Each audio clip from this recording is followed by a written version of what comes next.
je regarde l'heure, tant pis, en plus comment ça, ils s'amèneront, mais ils ont promis de venir et ils ne sont pas là, donc c'est leur faute. Mais tu nous as aguiché, éveillé l'esprit avec une énigme de la boîte brio à la boîte à brio. J'en parlerai tout à l'heure. Mais d'un point de vue plus pédagogique, plus scolaire, tu vas traiter de quoi? Il y a d'autres boîtes. De la peinture. C'est mise en boîte, c'est pas la même chose, je fais circuler. Oui, alors, peinture. Bonjour. Aussi des mises en boîte. Ma chère amie. Et je ferai circuler tout à l'heure. Je ferai circuler quand je parlerai de la boîte brio de Varol. Donc c'est plutôt sur l'opération picturale, sur la peinture. C'est un exemple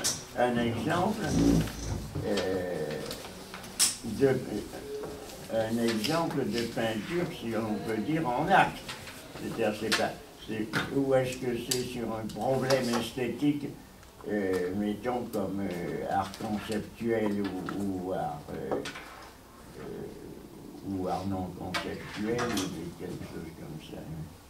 Je te laisse la parole. Non, mais c'est un petit peu tout ça à la fois, hein. Oui, oui. Comme toujours ici dans ce séminaire, et en particulier peut-être avec mon type d'intervention plus holistique et plus centré à la fois. Tous les aspects des problèmes esthétiques autour de l'art contemporain ou d'un certain art du XXe siècle se trouvent posés autour d'une thèse centrale qui est, comme tu sais, la plastique pure, et qui serait plus limitée aux abstraits. Donc un formalisme renouvelé, mais ouvert. Et puis cette tentative un peu de séparation, de coupure qu'on retrouve chez des artistes de toutes sortes, et qu'on pourrait retrouver dans une boîte brio. À mesure la boîte brio a marqué un tournant aussi dans certaines philosophies analytiques comme celle de Danto, d'Arthur Danto. Mais qui justement pour moi, cette idée pour des gens comme moi qui ne sont pas très informés, cette idée de boîte brio est une pure dénomination et ne correspond pas à quelque chose de très précis. Donc il faudrait là. Je la présenterai. Je la présente au bout de 3 pages. Des éléments oui. Plus je présente l'œuvre d'Henri Varol. Ah, c'est ça. Bien sûr, bien sûr. Alors bon, de la boîte brio à la boîte brio, j'ai fait un sous-titre. Donc c'est Varol, Bonnard et Nicolas de Staël qui seront abordés. Il y a un certain rapport entre poésie et peinture, notamment entre René Char et donc Nicolas de Staël dans leur correspondance, qui a été publiée il y a 1 an à l'occasion d'une exposition très intéressante. Et à quoi ça ressemble? Nicolas de Staël. Ah, la boîte brio. C'est pas. Ah, c'est ça. Donc, il faudrait Mais je montrerai ça tout à l'heure. Avant le moment. Sans faute. Non. Tu le connaissais, toi? Voilà. Donc je vais commencer par quelques énoncés particuliers relativement à la peinture, ce que j'appelle donc des plastophanies. Ce qu'il faut entendre par là, ce sont certaines vérités plastiques qui se révèlent dans le concept ou le discours. Elles nous viennent ici de Pierre Bonnard, dont l'agenda carnet vient d'être publié, qui était totalement inconnu, je crois. Alors, il dit par exemple, la beauté, c'est la satisfaction de la vision.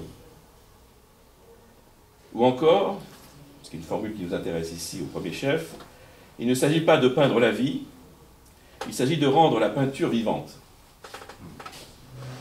Ça, c'est vraiment... c'est pour nous. Donc je reprends. Représenter la nature quand c'est beau, dit Bonnard, tout à son moment de beauté. La beauté, c'est la satisfaction de la vision. La vision est satisfaite par la simplicité et l'ordre. La simplicité et l'ordre sont produits par les divisions de surface lisibles, les groupements de couleurs sympathiques, etc. Bonnard apporte les précisions suivantes. Beauté du dessin, c'est-à-dire harmonie de lignes, pour les directions et proportions des étendues. Donc, fin de citation. Une direction, c'est l'oblique, la ligne droite inclinée qui oriente. Il y en a beaucoup dans un tableau. Les étendues sont les plans, les découpes de plans dans la surface, elles s'équilibrent toujours. Mais, dit-il encore, le dessin, c'est la sensation. La couleur, c'est le raisonnement. Donc ça, c'est un paradoxe qu'on ne sait plus à souligner, qui lui est propre. Donc pour nous, le dessin et la couleur relèvent des deux. Mais le concept de vie, voilà, tout de suite le concept de vie fait un peu déraper les choses, utile pour rappeler ce qu'est la peinture qui doit être vivante, fait aussi commettre un plasticide, ce que j'appelle moi un plasticide, ce que les peintres font rarement. Citation donc de Bonnard: le développement de l'abstraction parmi les jeunes peintres m'inquiète beaucoup. Il n'aimait pas l'art abstrait. Il n'a pas sa raison d'être, car l'abstrait ne correspond pas à notre esprit occidental. Un tableau ne peut être unique, c'est pourquoi il doit participer à la vie. Fin de citation. Donc, on sait que Walter Benjamin, un peu assassin avec la peinture pure, évoquait bien le peintre chinois disparaissant physiquement dans son œuvre, à force de la contempler. Cette idée-là. À distinguer de toute façon de tels mots émanant de Vincent van Gogh, par exemple. Disant devant la fiancée juive de Rembrandt: il faut être mort plusieurs fois pour peindre ainsi. Et qui relève, selon nous, de l'éthique de la création, de la poésie, qui est en soi une éthique de la création, comme processus parfaitement intégré à un roman ou un poème, mais qui n'est pas en soi pictural. Il s'agit ici, chez Van Gogh, mais chez tout peintre en général, de la perte de contact avec l'œuvre, sentiment de mort, de perdition, de la prise de risque destructrice en peignant, qui réduit le peintre au désespoir. Donc, on sent les prises de risque chez les grands peintres, qui obtiennent des résultats effectivement assez extraordinaires. On suppose donc un certain niveau de dépression possible, enfin, mais on n'a pas tellement à le dire, on peut le sentir, on peut le dire ponctuellement pour saluer un artiste, fait Vincent Van Gogh, à l'égard de Rembrandt. Mais dans le même esprit, toujours de Van Gogh, je donnerais 10 ans de ma vie pour pouvoir m'asseoir 15 jours devant la fiancée juive, encore elle, de Rembrandt, avec comme toute nourriture une croûte de pain. C'est la passion, là, mais une passion qui ne dit rien encore de ce qu'est la peinture. Mais qui plaît quand même, en général, lorsqu'il allait décrire sur les peintres. Mais une plastophanie de Van Gogh, c'est plutôt cela. Il y a, pour les couleurs et les formes, des lois et des règles, nous dit-il, auxquelles il faut parvenir si nous croyons qu'elles ont quelque chose de vrai. Toujours dans une lettre, ça, c'est bien. Je crois que ça marche, là, je peux vérifier. Alors, la peinture ou la transcription des aventures du nerf optique. Ça, c'est quand même radical. Écrit Pierre Bonnard, toujours dans son agenda carnet. Donc la peinture ou la transcription des aventures du nerf optique. Il n'y a pas plus rétinien comme définition. Rétinien absolument donc. Mais pour peindre selon, ajoute-t-il, citation, les procédés du plastique pur ou la sensation. Fin de citation. Donc personnellement, moi j'étends plutôt ce qui est de l'ordre du plastique pur, expression au masculin chez Bonnard, du plastique pur, au procédé technique qui garde tout le savoir pratique accumulé, nous dit-il. Et la sensation aussi, qui ne se limite pas à la nature. Bon, lui, c'est pas le plastique pur, les procédés et la sensation. Moi, j'étends le plastique pur au reste, et c'est peut-être pas très important. Mais il faut peindre selon la loi de la vision, dit-il encore. Je cite: nous copions les lois de notre vision, non les objets. Il faut peindre selon la loi plastique, donc. Et ceci contre l'opposition erronée entre représentation et modernité esthétique, dès qu'il s'agit de peinture pure. La mimésie se justifie à entendre Cézanne et Bonnard. Le premier imite et reproduit la sensation des rapports plastiques eux-mêmes. Le second copie et reproduit la loi de la vision, ce qui est équivalent en fait. Le lieu commun de la fin de la représentation trouve sa réfutation et se retourne contre les amateurs d'installation, de vidéos toujours pétris de jeux démultipliés avec les codes de la représentation, ce qui est un autre langage et un autre art. Donc ni sujet ni objet. Citation encore, le principal sujet, c'est la surface qui a sa couleur, ses lois, par-dessus les objets. Le tableau est une suite de tâches qui se lient entre elles et finissent par former l'objet. Fin de citation. La représentation thème, sujet ou objet est un effet second de l'organisation plastique. Donc je fais, moi, une nouvelle mise au point sur mes positions picturales ici, ce qui introduira plus facilement à Warhol et au Bois de Brio. Donc d'abord, Duchamp n'est pas vraiment ma tête de Turc. Comme l'art contemporain n'est pas non plus ma bête noire. Mon but est seulement de désaffilier l'art contemporain de la peinture et de la sculpture, comme un art entièrement différent, aussi différent que le cinéma ou le théâtre. Quant à la pureté, voilà ce qu'il faut comprendre, pour faire simple. Vous savez bien, ou on devrait le savoir, que pour les peintres ou les amateurs de pureté plastique, il n'y a plus de laid ou de beau par rapport à un modèle vivant ou naturel, quel qu'il soit. Le problème est d'avoir un rapport transitif ou intransitif à l'art plastique. De plus, le jugement du peintre sensible à la forme est un jugement de connaissance, comme le musicien qui doit entendre l'accord de ton, qu'il le veuille ou non, qu'il l'aime ou non. Et c'est déjà un plaisir esthétique, toutefois. Mais quand on ignore tout cela, si on ne voit pas la forme au point de nier la différence entre Bacon et une gueule cassée, une belle femme et une statue grecque, évidemment, il vaut mieux vivre ensemble qu'avec de simples témoins ou des relais de la vie, que sont les œuvres d'art, tout compte fait. Surtout si on voit des films en peinture, ou une histoire, si on cherche le non évocateur comme Proust. Mais la beauté pure de Kant n'est pas suffisante. Sa beauté vague, sans concept, est encore trop vague, ou doit s'entendre, ou doit s'étendre à tout le champ visuel sans distinction. L'histoire des styles plastiques n'est pas l'histoire de la représentation. Une forme plastique novatrice, c'est du jamais vu. Une statue africaine, oui, peut évoquer certaines concavités étonnantes du visage d'un Africain, mais reste une invention, et toujours harmonieuse en soi. Du reste, on peut aimer une gueule cassée et la laideur en général pour des raisons sexuelles, empathiques ou autres. Mais là n'est pas la question. Ce n'est pas une jouissance plastique. Il faut construire la forme ou savoir l'apprécier. Très tôt, les Grecs ont su s'inspirer des physiques réputés laids, des nains, et cela reste beau. Car les plaisirs ne sont pas les mêmes. Donc, très de typologie ou des modes d'appréciation, il y a des plaisirs spécifiques à mon sens. Donc je ne voudrais choquer personne, mais bon, je n'étonnerai pas ceux qui connaissent déjà mes idées, parce que j'ai pu dire. Donc je l'ai déjà dit ici, mais pour moi, un Magritte ou un Chirico, c'est assez laid. Il n'y a rien à voir. Et en plus, c'est faux plastiquement. Dureté des contacts, des ombres, et aussi matière plate. Pour la matière plate, surtout Magritte d'ailleurs. Le contraire de Bonnard, Matisse, Picasso, Soutine, etc.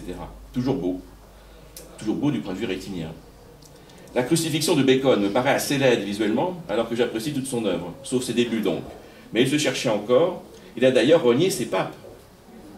Vous ne voulez plus entendre parler de ses papes, hein, ses cris. Effectivement, ils sont très faibles à mon sens. Et il l'a reconnu lui-même.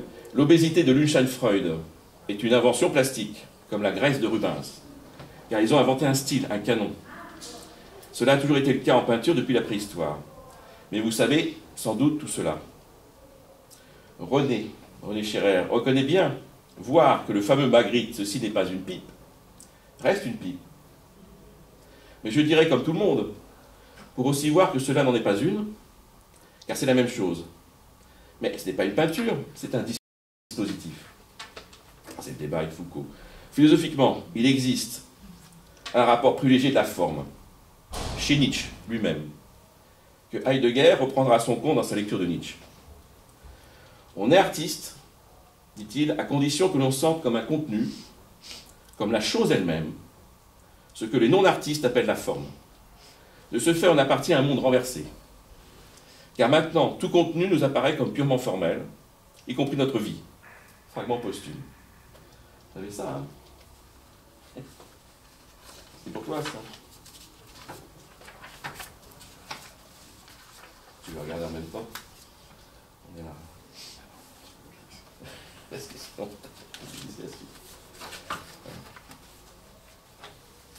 Donc encore cité par Heidegger.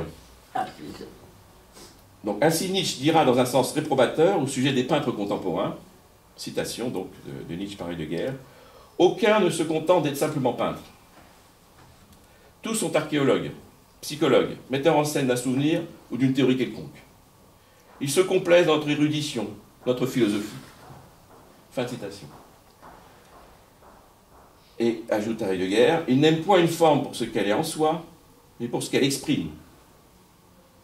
Ce sont les fils d'une génération savante, tourmentée et réfléchie, à milieu des vieux maîtres qui ne se souciaient pas de lire et ne songeaient qu'à repaître leurs yeux. Voilà. Il y aurait donc un formaliste nietzschéen en peinture. Bon, on peut passer à la boîte brio, si vous voulez. Et toujours, ces questions-là seront reprises par la suite. Ça, c'est une mise au point très simple. Bon, je crois que vous connaissez tous cette chose-là. On ne sait pas où Heidegger a été pêché, ça. D'ailleurs, ainsi Nietzsche dira, dans un sens réprobateur, au sujet des peintres contemporains. Quels étaient les peintres contemporains de Nietzsche? Il y a une recherche à faire, ah, bien sûr. Donc là, il y avait Böcklin à cette époque-là. Hein. Il y avait comment il s'appelle, Feuerbach, ou des peintres comme ça, je pense, mais qui connaissait-il? Oui, là c'est un peu indéterminé. Nietzsche on peut faire une recherche. C'est ça. Mais qu'ils le disent, aucun c'est quand même intéressant, parce qu'on n'est pas habitué à l'entendre dans sa bouche. Oui, mais les vieux maîtres, et que je repeins. Là, moi, je ne suis pas d'accord avec l'œuvre, c'est extrêmement vague. Ce sont les fils d'une génération de savants tourmentés, réfléchis, et à mille lieues, et Vinci, et c'est pas une génération de... C'est tout le paradoxe. C'est un savant qui a créé une génération lui-même. Présenter des peintres anciens, avec le regard moderne, parce que ce qu'il dit là, c'est ce qu'aurait pu dire Matisse et Picasso, au fond. Les modernes, pour les modernes, à ce coup, il n'y avait plus aucune approche savante de la peinture ancienne. On se moquait complètement des humanités. C'est ça qui était mis entre parenthèses. Donc d'un seul coup, toute la culture classique qui servait d'interprétation à la peinture ancienne disparaissait. Et nous n'avions plus que des peintres purs, dans le passé, dans le présent et peut-être dans le futur, avec la coupure impressionniste. Avec la modernité qui, comme Plastophanie en soi, révèle que la peinture serait pure depuis toujours, et que c'est le seul problème qui préoccupe les peintres et qui doit intéresser les amateurs de peinture. Or, peu de philosophes l'ont dit à la même époque, et on ne voit pas très bien à quoi ils pourraient se référer dans leur pays. Pour parler de guerre, il n'y a pas beaucoup de témoignages de pas l'équivalent d'impressionniste, ni du discours que les impressionnistes pouvaient tenir, qui mettait vraiment entre parenthèses une culture lettrée sur la peinture, une culture d'image très érudite. Moi, je ne me suis pas étendu sur le sujet, hein, simplement, elle est en résonance, si tu veux, avec les propos d'un Bonnard, qui effectivement sont mieux situés dans le temps et dans l'espace, surtout aujourd'hui, avec son exposition. Mais j'étais très étonné parce que Bonnard ne passe pas pour un penseur de la radicalité rétinienne, enfin, ou formaliste, et son agenda est effectivement un ensemble de petits croquis avec quelques mots, comme ça, quelques phrases, dont il faut toujours se méfier chez les peintres, hein, enfin, l'aphorisme qui prétend tout dire en quelques mots sur l'art, peut aussi être rempli de vacuité, si je puis dire, ou même, au fond, un peu trop conclusif pour dire quoi que ce soit. C'est pas le cas de Braque, c'est pas le cas d'un certain nombre de peintres qui disent au contraire des choses assez essentielles et qui sont des choses en rapport avec la peinture pure telle qu'on peut l'entendre encore aujourd'hui, telle que Mondrian et les abstraits ont pu l'entendre, mais de la part de peintres figuratifs, c'est toujours intéressant de voir que ce qui est pur n'est pas nécessairement abstrait. J'insiste beaucoup là-dessus. Mais ce n'est pas non plus, évidemment, quelque chose qui serait traversé par une problématique liée au monde des forces, effectivement, hein, autour duquel une certaine esthétique contemporaine a pu se développer. Une esthétique nietzschéenne, mais là on voit très bien qu'il y a bien un formalisme chez Nietzsche. Enfin, il y a d'autres citations possibles. Hein. J'ai écrit plusieurs pages sur le sujet, mais je ne pensais pas l'aborder ici. Mais plutôt voir en quoi une boîte Briot, hein, comme celle-là, est le contraire même de ce que nous venons d'entendre. Donc la boîte Briot est une œuvre de Warhol faite en usine avec des procédés d'impression. Elle imite en bois les paquets d'éponges à récurer de la compagnie américaine Brio. La boîte Brio, donc, ou les boîtes Brio de Warhol ne sont pas des rudimèdes, à proprement parler, mais des simulations de rudimèdes. Donc, parce que vous voyez, c'est... Donc c'est un objet, c'est pas une peinture. Je veux dire, ah non, bien sûr. Ça c'est une photocopie. Cette photocopie, photo. Mais la boîte, ce qu'a fait Andy Warhol, c'est les boîtes. C'est-à-dire ce qu'on... Donc c'est pas une photocopie qu'a fait Andy Warhol, il a fait les boîtes lui-même. Ben là c'est l'installation, ça. C'est un exemple de ces boîtes. Il en a fait un certain nombre. Là il y a un regroupement de quelques boîtes. Qui de loin semblent être les boîtes qu'on trouve dans les grandes surfaces. Donc ce sont des boîtes. Mais c'est des boîtes en bois. C'est des reproductions en bois. Et sérigraphiés, donc ils ne sont pas, pas des rudimèdes. Est-ce que je voulais dire, est-ce que chez Warhol c'est en objet ou est-ce que c'est en sérigraphie? Ben, la sérigraphie, c'est ce qui est peint dessus. C'est-à-dire que c'est des boîtes en bois qui ont été montées en usine et ensuite imprimées en sérigraphie. Elles sont imprimées par un procédé de sérigraphie. Donc c'est plat. Je veux dire, ce qui présente, c'est des volumes. De loin, on a l'impression d'avoir affaire sur des objets dans l'espace. Tu connais pas les boîtes Brio, toi qui as fait une ouverture du séminaire sur Warhol. Oui. Boîte Brio, c'est une tarte à la crème du pop-art finissant quand même. Je ne vais pas faire un exposé sur les boîtes Brio à toi quand même. C'est de la finasterie que... Tu plaisantes quand même. Non, je veux dire... Ce sont des boîtes qui ressemblent à des boîtes, mais qui n'en sont pas authentiquement, puisqu'il les a imitées avec du bois, du papier, et un système d'impression qui est sa sérigraphie, en usine. Il en a fait un certain nombre qu'il a numéroté. Voilà, donc c'est un facsimilé de rudimètre, si tu veux. C'est une imitation. Oui. Voilà. Mais donc, Donc, ce sont des boîtes qu'il a fait. Oui, mais Bah, c'est ça. bah, bien sûr, ça reste des boîtes, c'est pour ça que on peut appeler ça boîte Briot au temps de Varol, en utilisant d'ailleurs, ça avait été la source d'une des critiques à son égard, le travail d'un artiste peintre qui avait travaillé pour la compagnie Briot, c'était Briot, qui avait quand même fait un travail de design, quand même, enfin de composition avec les lettres, etc. Donc il y a un impact propre au travail de cet homme-là qui a failli porter plainte pour plagiat et surtout pour l'utilisation de son logo, de sa mise en page, etc. Parce qu'il y a quand même un petit travail plastique de celui qui a fait, comment dirais-je, la maquette pour la boîte en question. Voilà. Alors en cela, aux yeux d'Arthur Danto, cette œuvre marque la fin de l'histoire de l'art. C'est encore une thèse, on ne prendra pas ici, mais la philosophie d'Andy Warhol, quant à elle, précédera de peu, dans la présentation que nous en faisons dès maintenant, le passage au machinal platonicien. Bon, ça c'est très elliptique ce que je vais vous dire. Aux machines antipicturales de Raymond Roussel, dont nous dresserons la liste un jour. Et ce sera toute l'originalité, croyons-nous, de notre interprétation du texte de Roussel, celle de voir une matrice machinale d'un type nouveau, détruisant la mariée plastique des époux plasticiens purs. Nous y viendrons un jour. Un certain lectisterne. Alors lectisterne, c'est un rituel romain dans l'Antiquité qui invitait les dieux sous forme de sculpture au banquet. Donc, si les dieux étaient présents, ce sont des lectisternes. Ce banquet offert aux dieux, avec leur présence figurée autour de la table, sera aussi de la compagnie ou de la fête au regard du banquet platonicien ou de la beauté plastique. Au regard de la médiation du regard cher à Léonce Paquet, que nous reprendrons aussi, lectisterne, mannequin invité à la fête sacrée, au festin divin qu'il nous faudra mettre en parallèle avec les machines textuelles à peindre, à dessiner de Raymond Roussel. À mettre aussi en rapport avec le grand Guignol à Athènes. Guignol à Athènes pour la caverne de Platon. Il y aurait aussi une histoire de machinerie comme ça, de marionnettes à l'origine du fameux mythe, selon certains spécialistes de Platon. Un grand Guignol pour Roussel et les expressionnistes allemands, donc Mabuse, et les platoniciens en général. Voilà. Alors, ma philosophie de A à B, titre donc du livre de Warhol, ma philosophie de A à B de Warhol nous a toujours réjouis. Pensez donc, le maître de la Factory nous confie, dès les premières lignes de son livre et dès son réveil, qu'il appelle B. B est la personne à laquelle il s'adresse, car B, nous dit-il, c'est n'importe qui, pour l'aider à tuer le temps. Nous verrons que le livre se termine par un nouveau dialogue et une nouvelle référence à B, à propos des diamants. On connaît les formules fracassantes de Warhol sur l'art des affaires. Le chapitre 6, intitulé « Le travail, l'art des affaires et l'état qui succède à l'art », le businessman de l'art ou artiste des affaires témoigne que faire de l'argent est un art, on sait, que travailler en ce sens est un art, et les bonnes affaires, nous dit-on, sont le plus beau des arts. En somme, le business comme un des beaux-arts. Le chapitre 4 sur la beauté affirme que ce qu'il y a de plus beau à Florence, c'est le McDonald's. Comme d'autres avant lui, par exemple Hippias face à Socrate, Warhol, en avouant ignorer ce qu'est la beauté, s'interroge avant tout sur ce que peut être une beauté, c'est-à-dire une personne belle. Néanmoins, notre artiste du pop art entend manifester ses connaissances artistiques, son métier de peintre.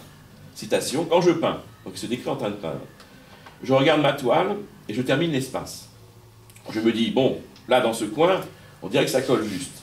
Et puis, oui, c'est bien là, bon, je regarde encore et je dessine. Cet espace-là, dans le coin, a besoin d'un peu de bleu.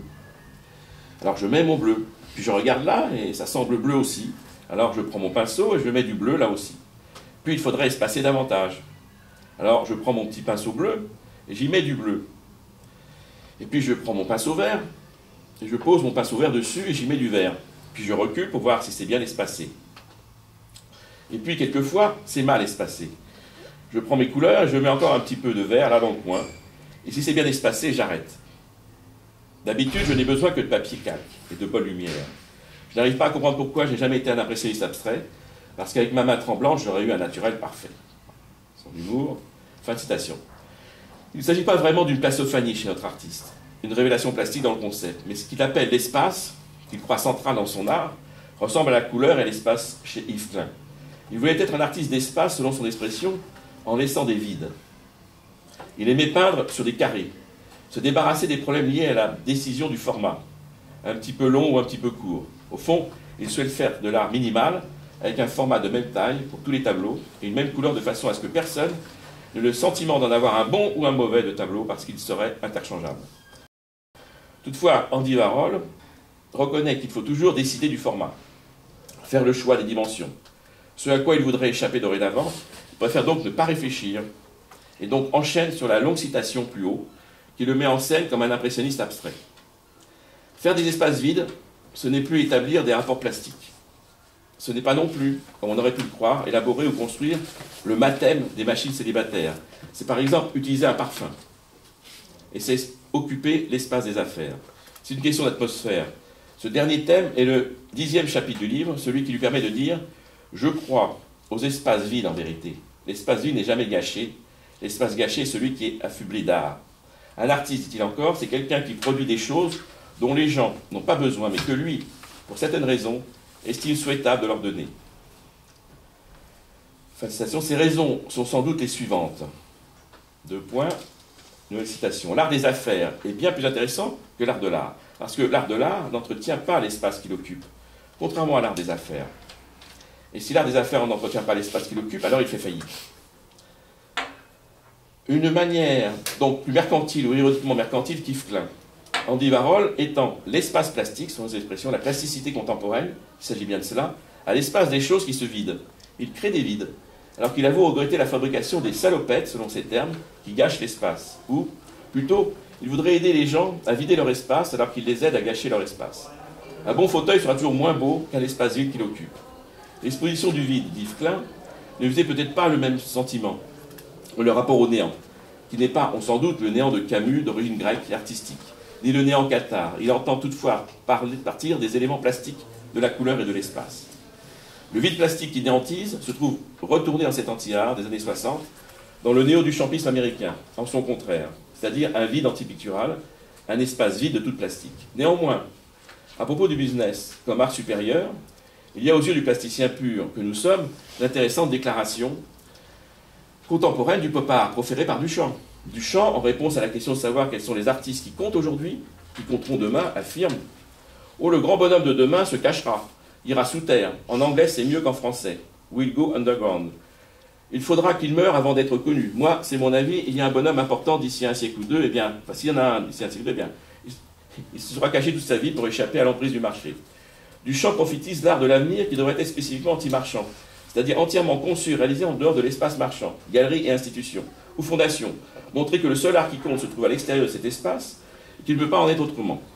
Une œuvre entièrement conçue et défendue en dehors de ces espaces, des règles et des lois d'airain du marché de l'art, qui a engendré son double dadaïste ou duchampien, qui a créé sa machine à impression d'Afrique, fric, F-R-I-C, comme dirait l'auteur d'Impression d'Afrique, donc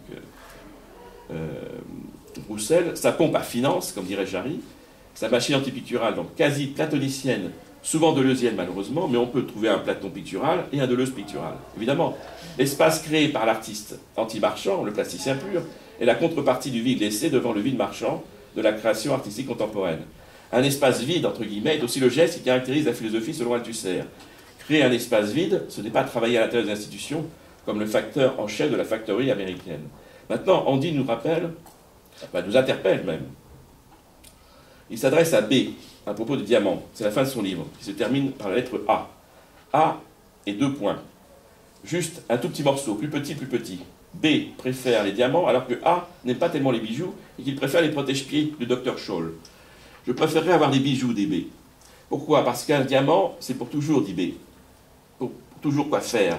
Ce sont les derniers mots du livre. Warhol ne connaissait pas encore la vérité en pointure, donc, et la restitution des lacets et des chaussures, et ignorait la coupure d'appel, donc le fameux vérité en pointure de Derrida, dont nous parlons ailleurs, chaussures du cordonnier, avec l'anecdote rapportée par Pline.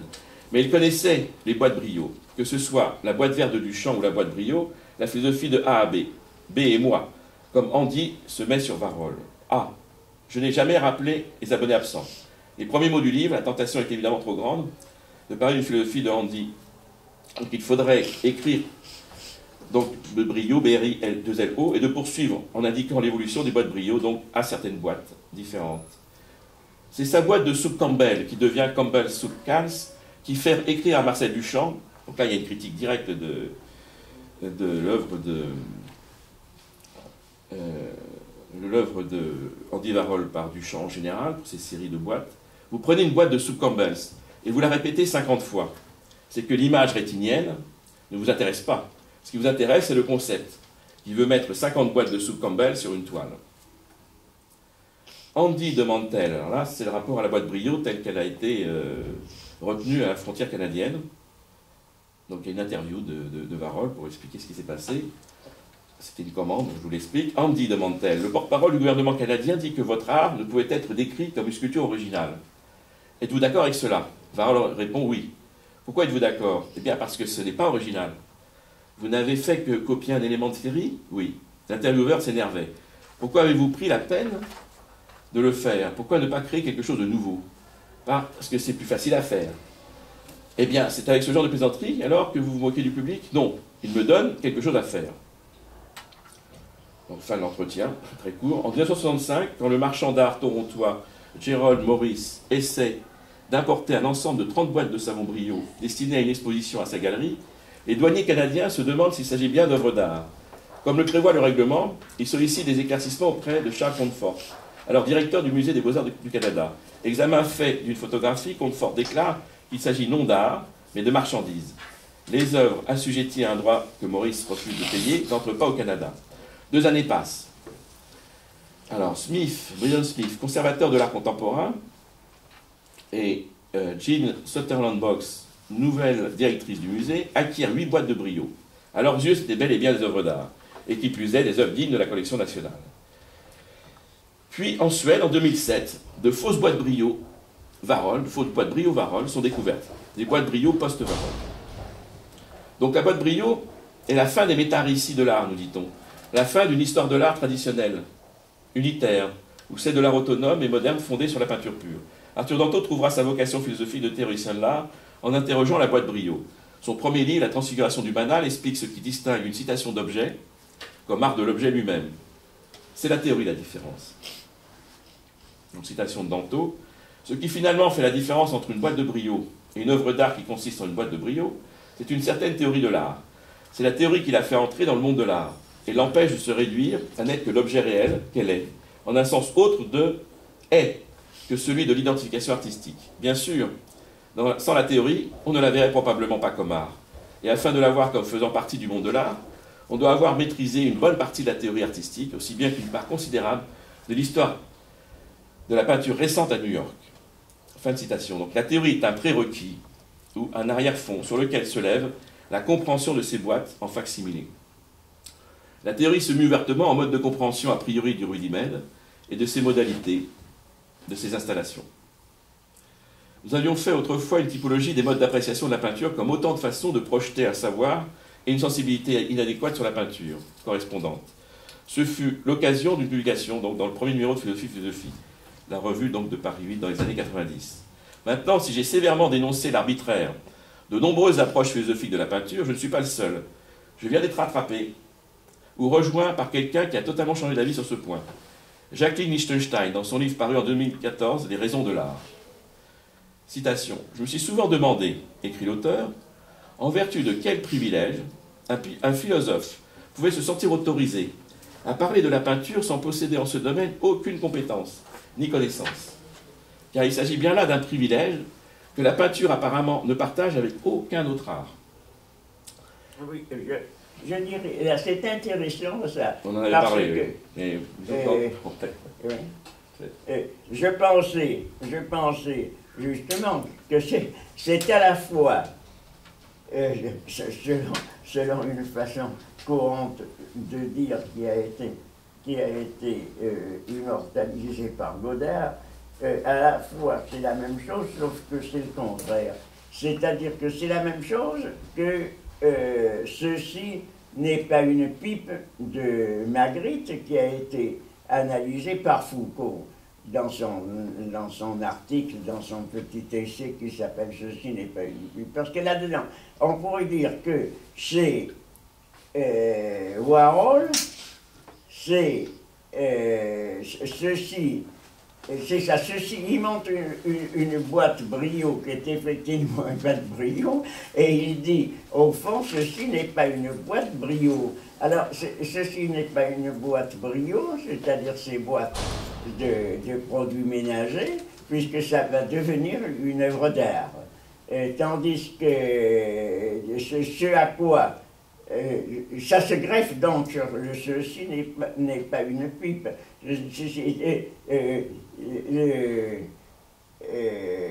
Magritte prend l'œuvre, l'imitation, c'est-à-dire une pipe, il fait une pipe, il dessine une pipe.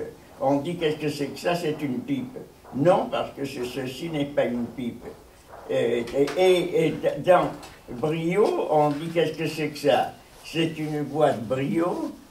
Là aussi, non, c'est pas une boîte Briot, c'est à la fois, ce n'est pas une imitation de la boîte Briot, c'est la boîte Briot elle-même. C'est un jeu de miroir, on pourrait dire, ou un jeu en abîme, un petit peu sur ce déplacement perpétuel qui font que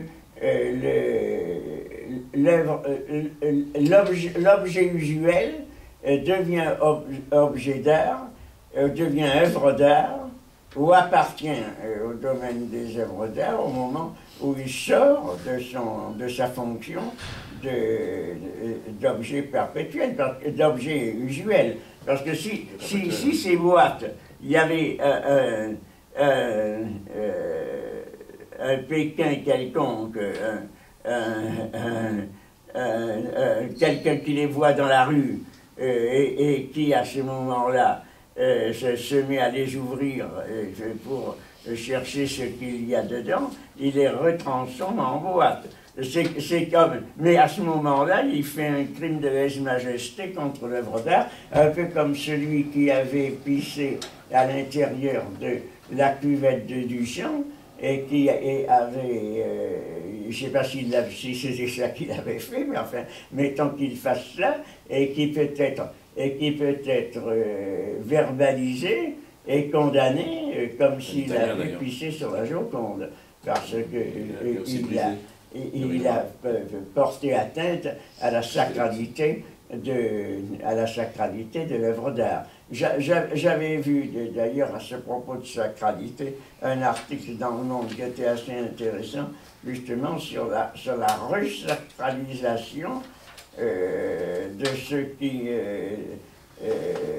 avait perdu son aura, avait perdu ce que Benjamin appelait l'aura de l'œuvre, et qui, par l'intermédiaire de ces différentes manipulations, va acquérir un statut très particulier. Et donc, c'est à l'intérieur de cette dialectique, si l'on peut dire, que cette transformation de l'art contemporain se produit. Je pense que c'est ça. Il n'y a pas... et c'est d'où, à mon avis, un peu les plaisanteries de plus ou moins bon goût et qui n'ont pas, en définitive, qui sont des plaisanteries d'Almanach Vermont. Par exemple, pourquoi prenez-vous cela parce que c'est plus facile, etc., mais qui se trouve au cœur de ce phénomène très particulier qui intervient au moment où l'œuvre d'art est en quelque sorte sacralisée œuvre d'art. C'est dans ce contexte, moi, que je verrai s'opérer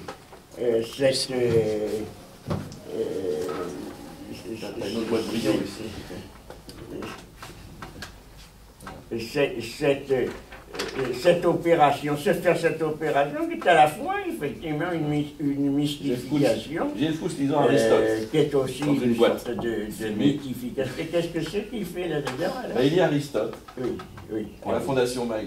Ah oui. Ah, c'est lui, c'est lui. Jeff Koons. Ah oui, c'est ça. Oui, c'est ça. Pour la Fondation Mag. Donc, tu avais plusieurs artistes qui étaient mis en boîte comme ça. Là, tu as une boîte Briot, mais authentiquement Briot, là. Lisant Derrida, B-R-I-E-L-T. Ça fait partie des boîtes, ça, il est mis en boîte. Partie des... On peut faire circuler les... Donc, c'est pas tellement l'œuvre qui compte et qui est peut-être considérée comme une œuvre d'art.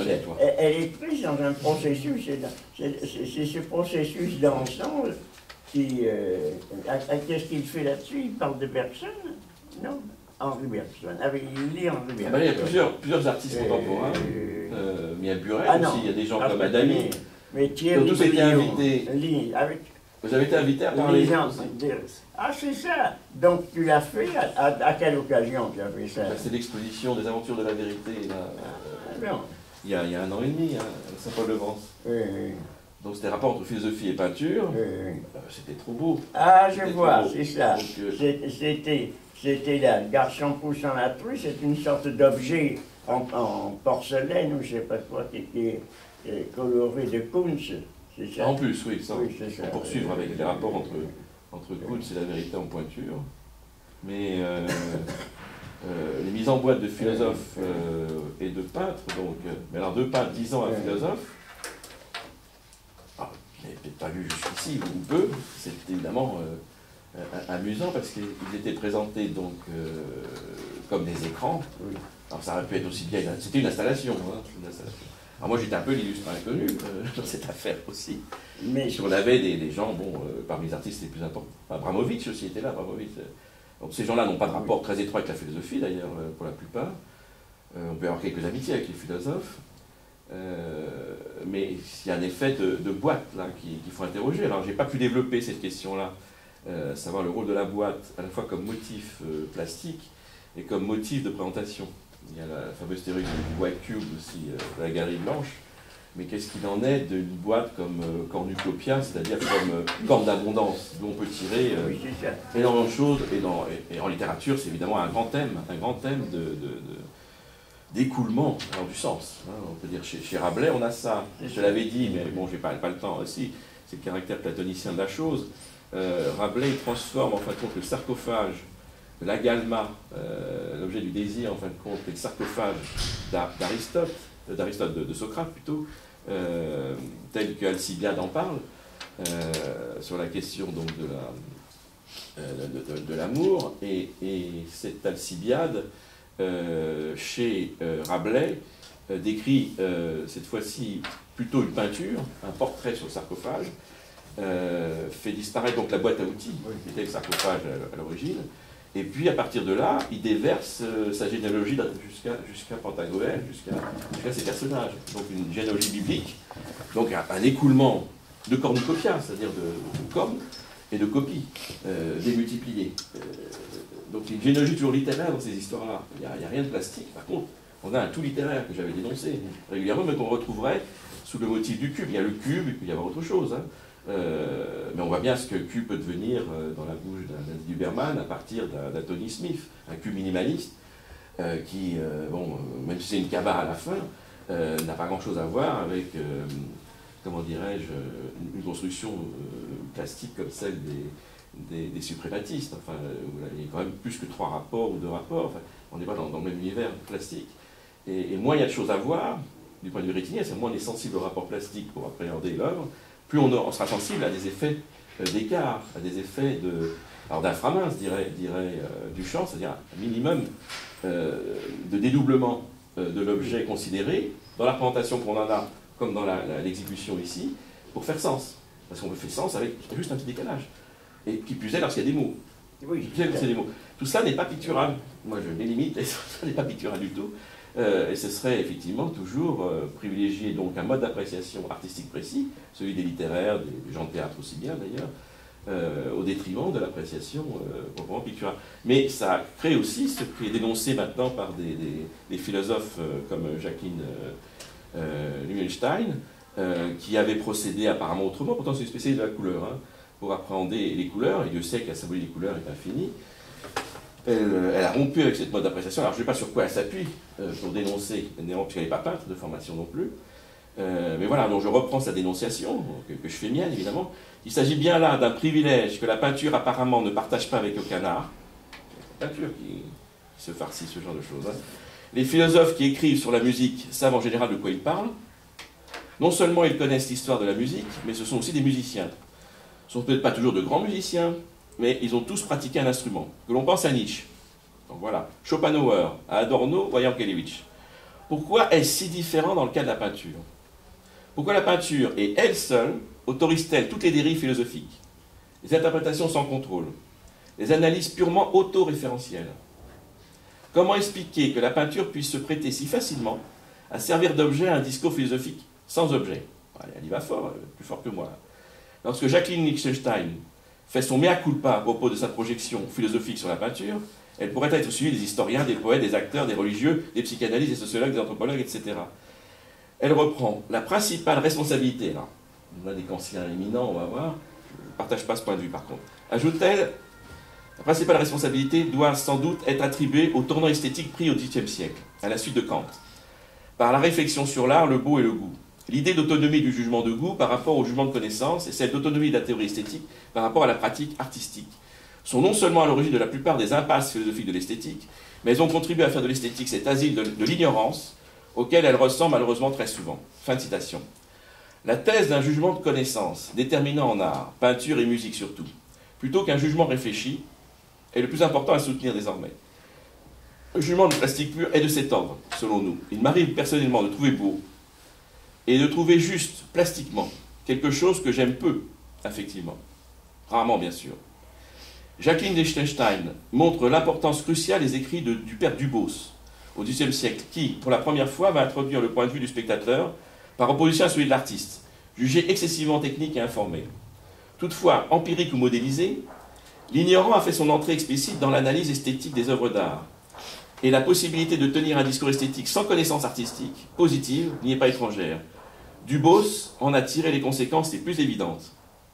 L'auteur cite ainsi le mot de la Kurne de Sainte-Palaye, qui put affirmer en 1748 « Je n'ai aucune connaissance en architecture, monsieur.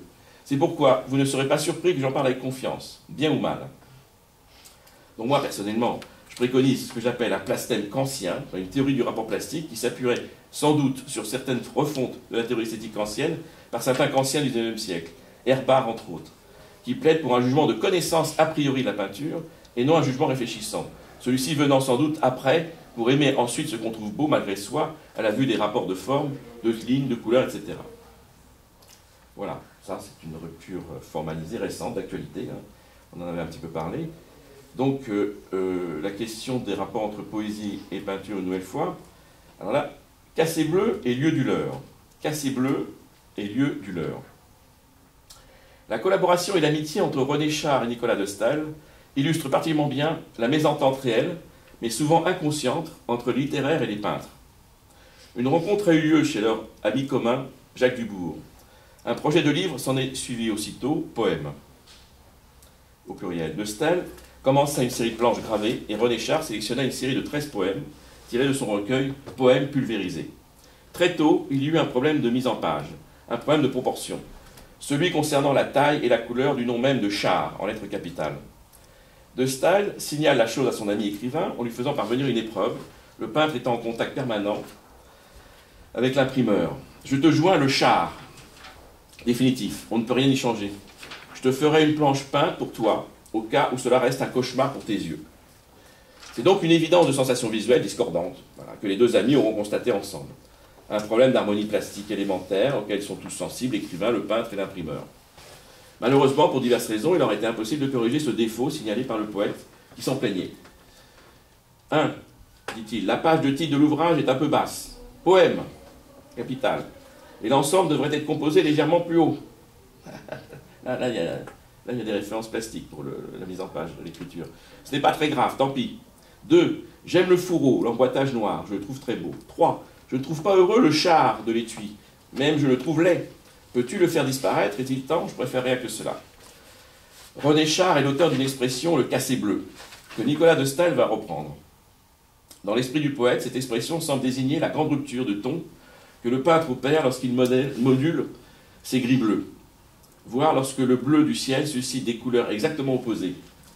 Bon, cher Nicolas, je sais maintenant où tu te trouves, auprès de la lumière, auprès du cassé bleu. Vis, et à bientôt. Tu manques, c'est certain, fraternellement, René.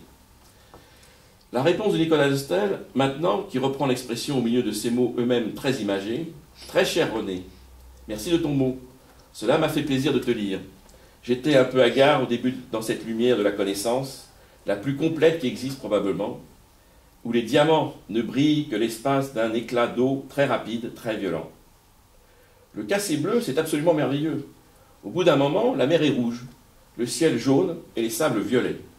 Puis cela revient à la carte postale de Bazar.